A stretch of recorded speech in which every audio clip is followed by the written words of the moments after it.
Well, this is the end of the computational complexity theory learning material. Therefore, I would like to summarize what this material was about. Let's see how much wiser did we get, hopefully. Recall how we started in the beginning. We dealt with well-known computing problems, primarily the search problem and the sorting problem. We analyzed the complexity of a couple of well-known algorithms for the above two problems. Then, based on that analysis, we compared those algorithms with each other.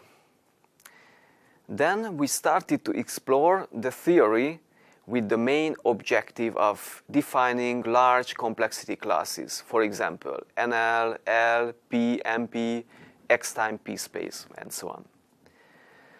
Let me not to repeat how any of those complexity classes is defined. We have already acquainted with that knowledge, right? Well, we then drew a map of those complexity classes and located well-known common problems on it.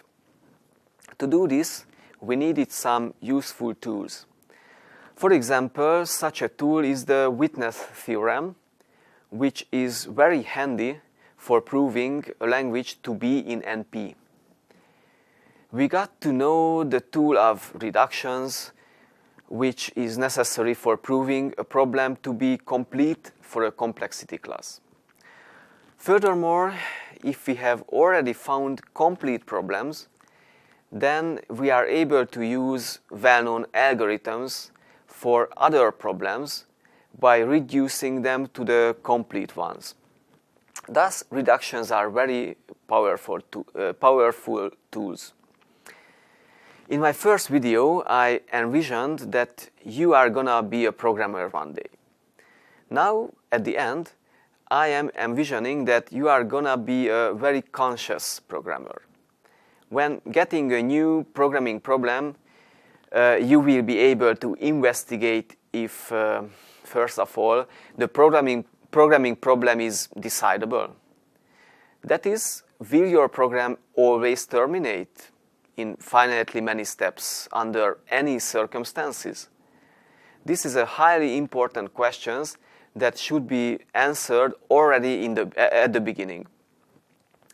If it turns out that the problem is decidable, then you will be able to investigate if the problem is tractable.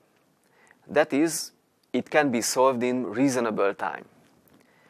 And furthermore, you will possibly have an idea even about its space complexity. How will you usually do those investigations? Well, by reductions. Try to reduce the programming problem to an already known algorithmic problem, to a graph problem, to a numerical problem. It depends on the programming problem you are facing to.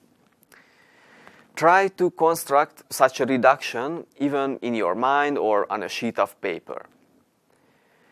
If you have showed that your programming problem can be reduced to a well-known problem, then you gain a very strong tool, algorithms.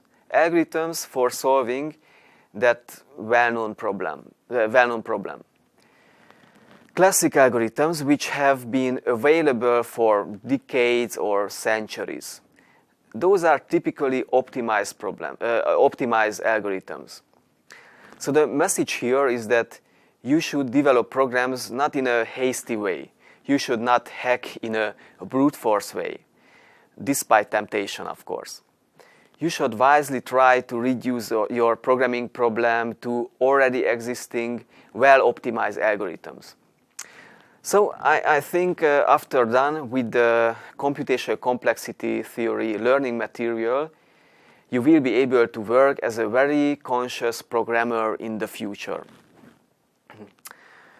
A programmer who can examine programming problems and can rely on already existing algorithms and hence can develop prototypes in a very rapid way. Hence, the success is more probable since you will be able to develop faster and more efficient algorithms. And what is even more important, you will be able to recognize sooner if your programming task is hopeless. Yeah, so, well, let me and the creators of this learning material wish you success in your future and not too optimistic career in software development. Just do the best you can, that's all.